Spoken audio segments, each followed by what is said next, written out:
Tarde Bíblica. Glória a Deus, meus amados irmãos em Cristo Jesus, amigos do Evangelho e simpatizantes da nossa fé, que o nosso bom Mestre nos dê cada dia mais a condição de entendermos a sua poderosa palavra. Queridos, mais uma vez, vamos abrir nossa Bíblia, livro do Gênesis, que é conhecido como livro da genealogia, no capítulo de número 10, a partir do verso de número 8, que diz: Cuxi gerou a Nimrode, o qual começou a ser poderoso na terra. Foi valente, caçador diante do Senhor. Daí diz-se como Nimrode, poderoso caçador diante do Senhor.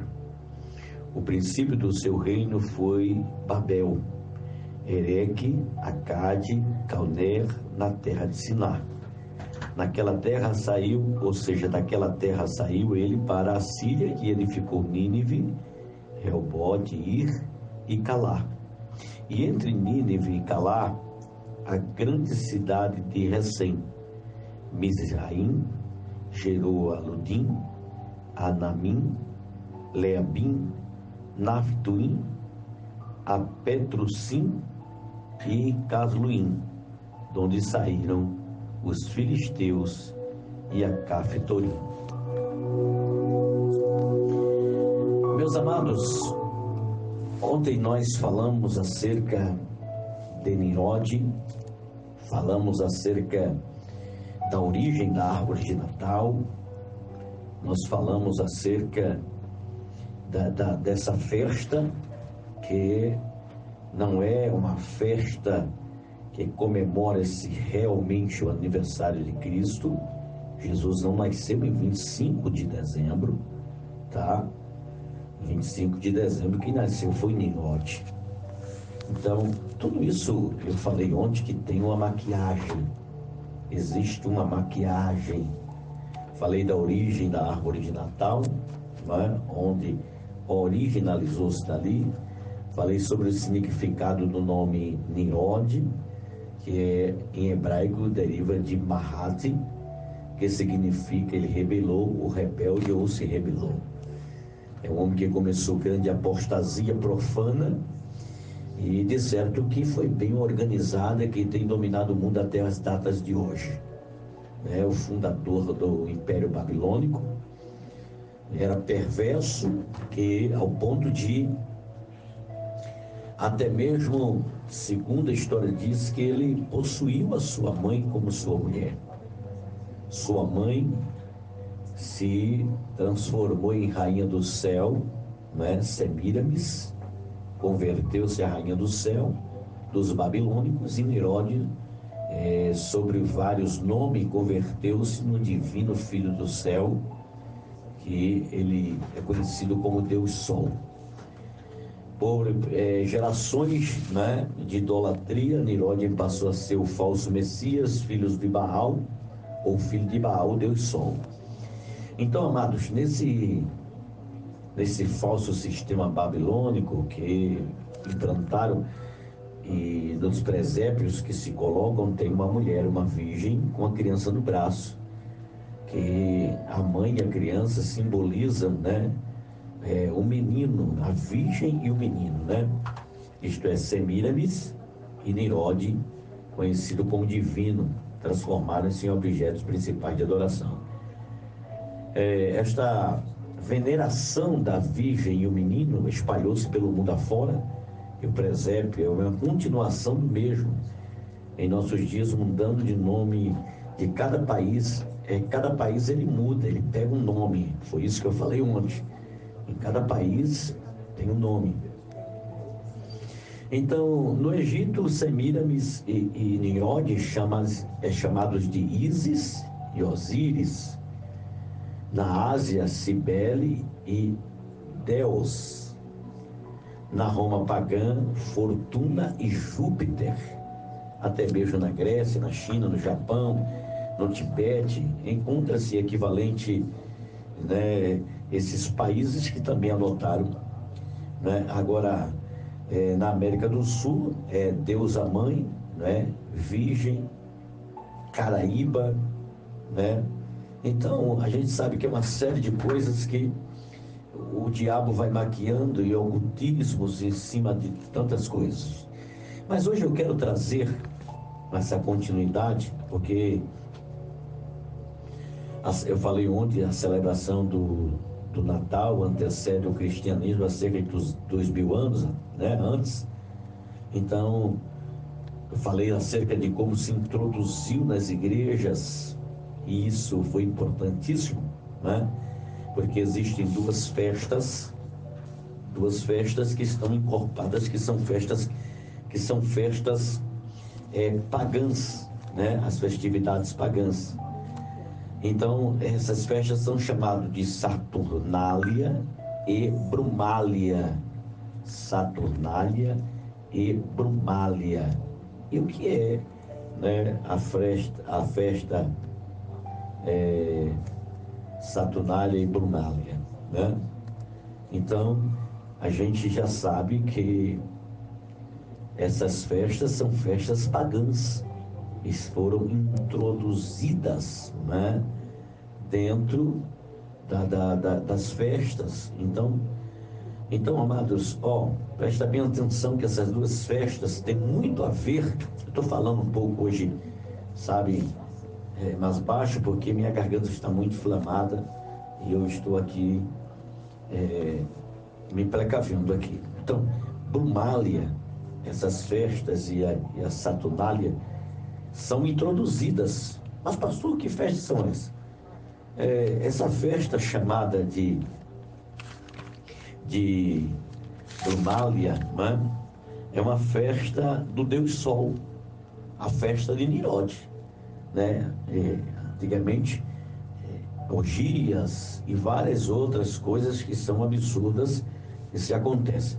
A festa Saturnália era uma festa da antiga Roma, em hora ao deus Saturno, que ocorria no dia 17 de dezembro, no calendário juliano, e mais tarde se estendendo com a festividade até o dia 25 de dezembro. O feriado era celebrado como um sacrifício no templo de Saturno, no Fórum Romano, com um banquete público. Então, era muita comida. Tem alguma coisa a ver com esse Natal? Tem alguma coisa a ver com essa festa? Então, a mitologia saturna era uma divindade agrícola que foi dito de ter reinado sobre o mundo na Era Dourada, né? Então, amados, tudo isso aqui tem a ver com esta festa natalina, porque pessoas, né, elas comem à meia-noite, tem a ceia, as famílias se reúnem, então estão dando continuidade a essas festas pagãs, demasiadamente arraigadas nos costumes populares, para serem cumpridos pela influência cristã. Essas festas agradavam tanto ao povo que os cristãos, diz a história, viram com simpatia uma desculpa para continuar celebrando sem maiores mudanças no espírito e na forma de sua observância. Então, isso aí, amados, deu continuidade a tudo isso aí, né, para que essa festa ela continuasse. Então, amados, vamos lá.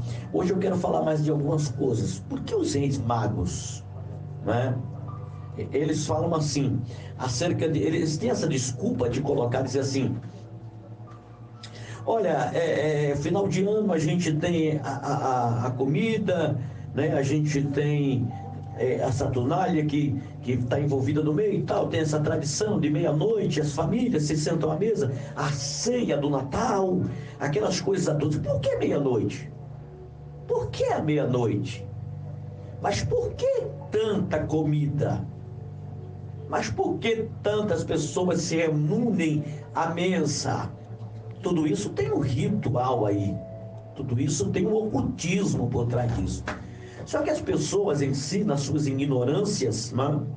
Nas suas ignorâncias, eu falo em cerca de conhecimentos, As pessoas estão indo pelo curso do mundo e, na verdade, essa é uma pura realidade. As pessoas, sabe, elas vão aceitando o que vão aprendendo dos seus ancestrais que aprenderam, mas as origens dessa situação. A gente precisa saber quais são as origens. O mal nosso é que não procuramos saber acerca das origens. Outra coisa que se acontece chamado de amigo secreto. Amigo secreto também se acontece à meia-noite, né? Essa troca de presente, né, dentro da tradição é no mesmo horário, cedo Natal, e aí começa a troca de presentes. O que isso tem a ver? Pastor, até isso tem a ver? Tem, sim, tem. Os reis magos chegaram e presentearam o Messias. Eles não trocaram um presente entre si. Eles automaticamente, né, eles presentearam o Messias.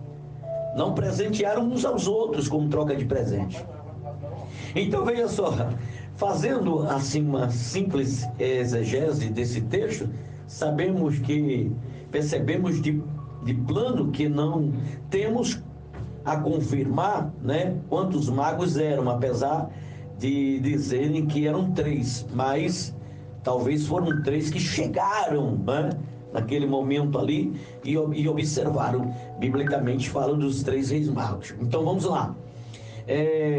Essa troca de presente é chamada de amigo secreto. As pessoas fazem, mas isso tem a ver? Tem a ver, sim. Que esta troca de presente, né? A gente sabe que toda essa coisa que eles fazem de troca de presente, a gente sabe que isso aqui tem um ritual. Tem um ritual. Eu já falei que eles deram um presente, eles não deram uns aos outros, eles deram um presente ao menino Jesus. Eles não trocaram nenhum presente com os seus amigos e familiares, nem entre si mesmo. Na origem não se costuma entrar na presença. Por que eles deram um presente a Jesus? Escuta bem, porque na origem lá não se costumava entrar, até hoje em alguns lugares lá no Oriente Médio, não se costuma entrar na presença de alguém importante, como um rei na época, e entrar de mãos vazias. Tinha que se dar um presente. Então, eles estavam instituindo de um novo costume cristão, ou seja, de um costume da época do Oriente, que se costumava entrar na presença dos reis com pessoas importantes com as mãos vazias, né? Eles não entravam. E esse costume ocorre com frequência no Antigo Testamento e ainda persiste no Oriente, até as ilhas do Pacífico Sul, nessa área também acontece isso. Então, amados, preste atenção.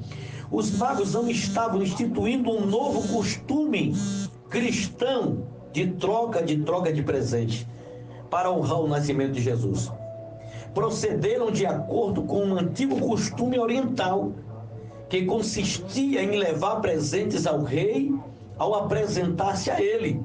Eles foram pessoalmente à presença do rei dos judeus, profetizado precisamente pelo profeta Isaías, né, que o Messias viria. Portanto, levaram os seus presentes da mesma maneira que a rainha de Sabá, temos um exemplo dela, que quando ela foi encontrar-se com Salomão, ela, sabendo dos costumes, ela levou presentes para Salomão. Então, amados, olha, assim como levaram aquela mulher levou os presentes para Salomão, eles também levaram presente porque estavam recepcionando o próprio Messias. Agora, essa troca de presente é uma tradição pagã, tá? Essa troca de presente de amigo secreto, isso aí não é para acreditar nesse meio não, meu irmão. Isso aí não. Isso aí é um costume pagão. Isso é um costume entre eles de estarem, né, dividindo os presentes. Outra coisa que você precisa saber, as velas. Pastor, até as velas são símbolos tradicional do Natal. São uma velha tradição pagã isso aí, pois se acendiam ao caso para reanimar o Deus Sol, quando este se extinguia para dar lugar à noite. Então eles acendiam as velas. Acendê-las continuem, né? Elas dão continuidade a um ritual pagão dedicado aos deuses ancestrais.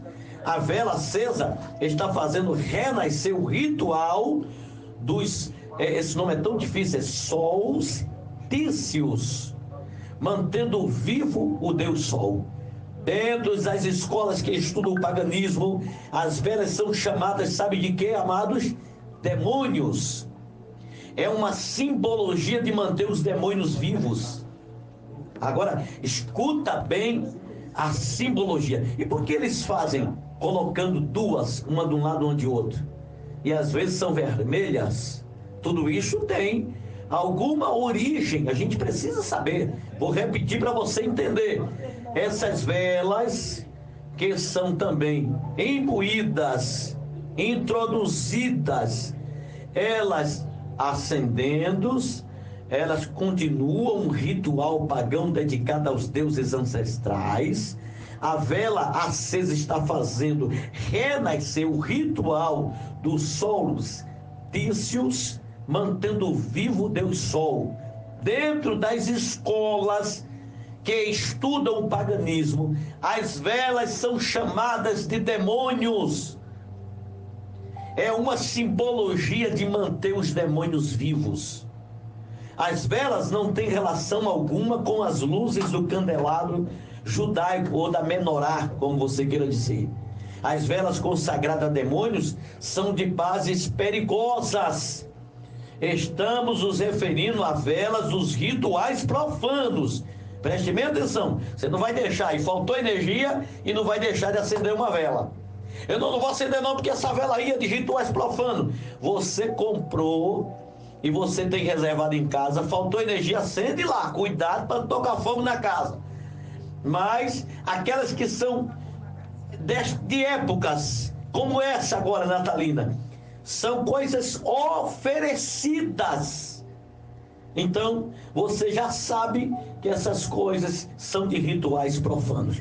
Não devemos jamais generalizar ou cair no fanatismo. Preste atenção. Eu não vou comprar vela não, porque o pastor disse que toda vela é do paganismo. Não, eu não estou dizendo isso. Eu estou dizendo que as velas que são propícias para esta época são nada mais, nada menos de que velas dos rituais profanos.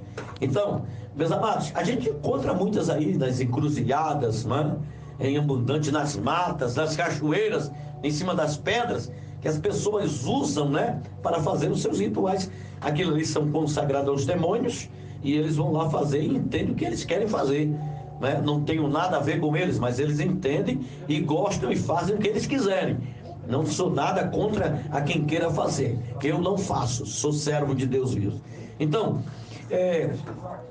a gente precisa entender que o Natal, né, no Natal principalmente essas velas, assume a simbologia sutil e fica estranho, né, até alguém que é crente dentro de casa acender duas velas, né, símbolos natalinos, botar uma árvore, fazer tudo aquilo e deixar lá tudo bem bonitinho, mas sem saber o significado dessas coisas, tá?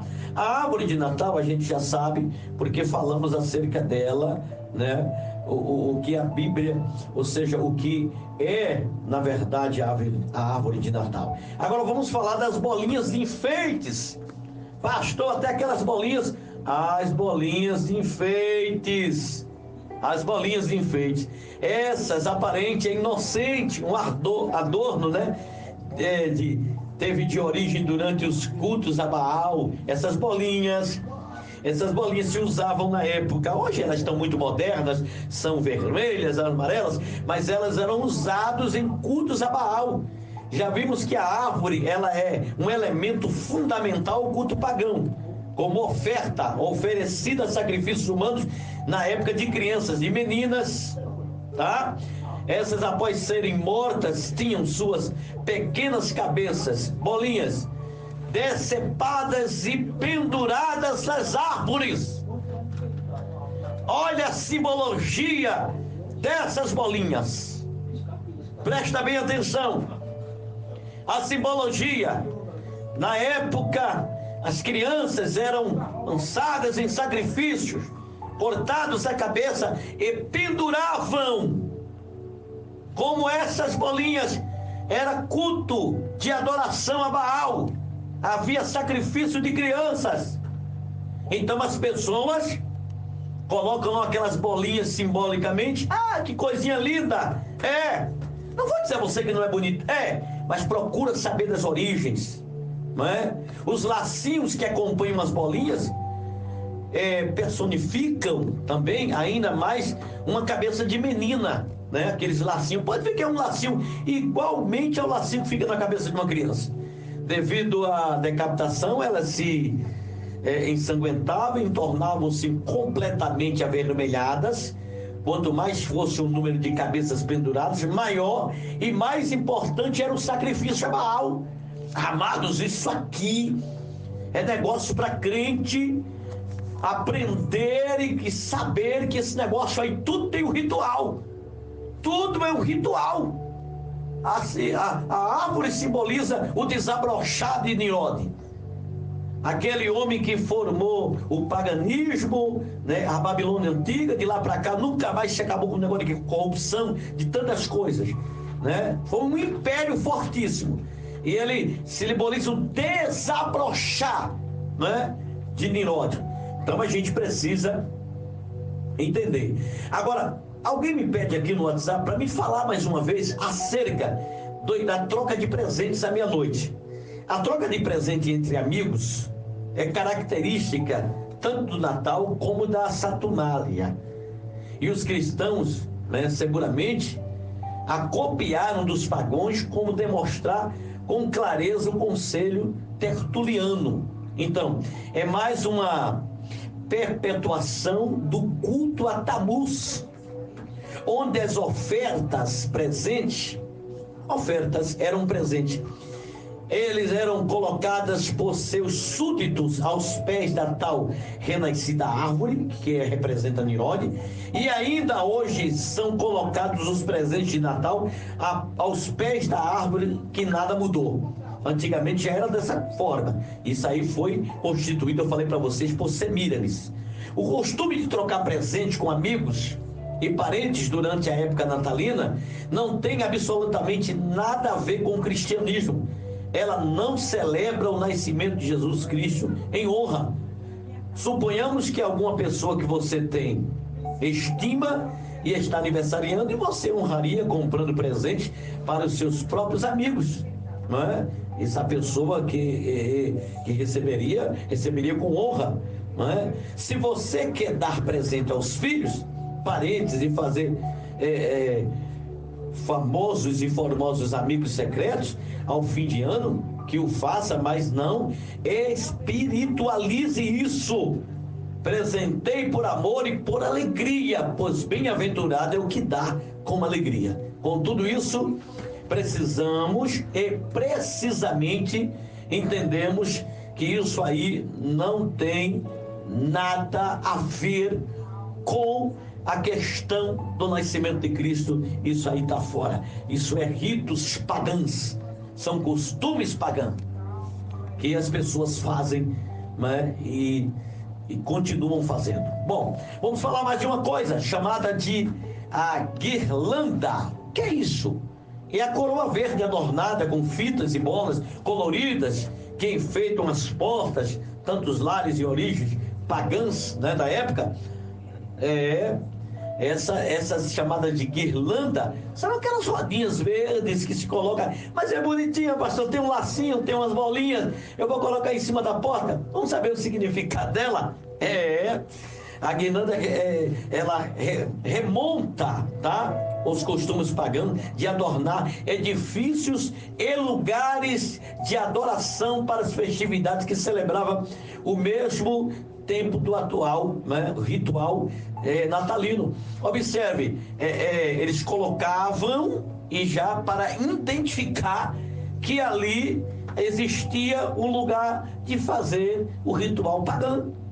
As pessoas identificavam. Por exemplo, hoje as denominações colocam no igreja tal, né, outros segmentos de por exemplo, Umbanda, que Umbanda tem tal nome dos terreiros e tal. Antigamente colocava-se aquilo lá para identificar que ali existia algum ritual pagão. E quem gostava de fazer, entrava para poder fazer as suas partes, né, e compartilhar no ritual pagão que existiam na época. Amados, o negócio aí, aos nossos olhos, é oculto, não é? É oculto, porque o diabo trabalha no ocultismo. Mas, quando olhamos a história e as origens dela, e tendo uma visão cristocêntrica, nós vamos começar a desvendar que tudo isso Satanás se prepara para poder enganar as pessoas. Bom, e vamos finalizar com ele. Ele quem? O símbolo também do Natal. Quem é? Papai Noel. O bom velhinho. Amados, olha, eu estou vendo tantas pessoas, eu vou falar, hein? Eu vejo tantos irmãos. Eu tenho 2 minutos para explicar isso aqui, ó. Eu vejo tantos irmãos levando os filhos para o shopping.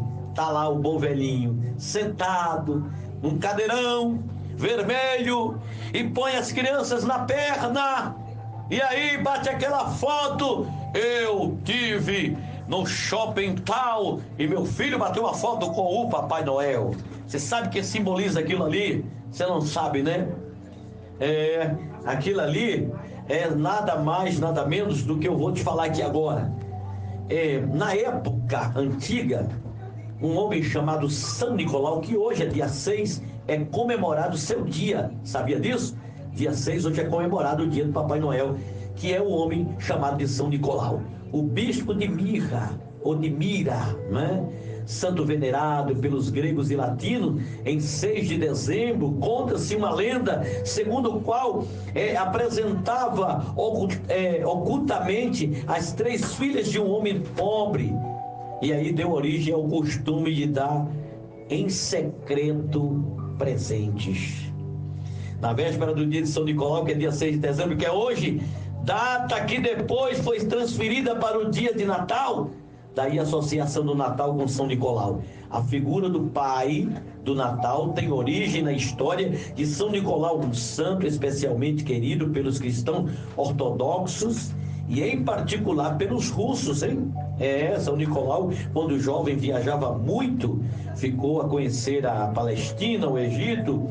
Por onde passava, ficava na memória das pessoas devido à sua bondade e ao costume que ele tinha de presentear as crianças. Por isso hoje um bom velhinho dá aí presente às crianças, né? Mas na origem mesmo dessa história, essas meninas que recebiam presente eram bulinadas, hein? Presta bem atenção, eram bulinadas. E por trás de tudo isso, ainda existe hoje o costume de botar a criança na perna e bater a foto. Hein, amados? Presta atenção.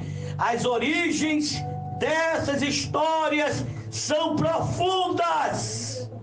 E eu não tenho medo de falar. São profundas. E aí, se você for buscar a fio, você vai encontrar a origem dele, o que era, quem foi, como fazia, a forma, porque daí surgiu essas forma de o bom velhinho presentear. Não tenho mais tempo. Deus abençoe vocês, Deus nos ajude. Espero ter aberto a mente dos irmãos para que o povo de Deus possa entender e ficar por dentro de tudo quanto é ocultismo do diabo diante dos nossos olhos. Quem tem ouvidos, ouça o que o Espírito de Deus diz ao seu povo.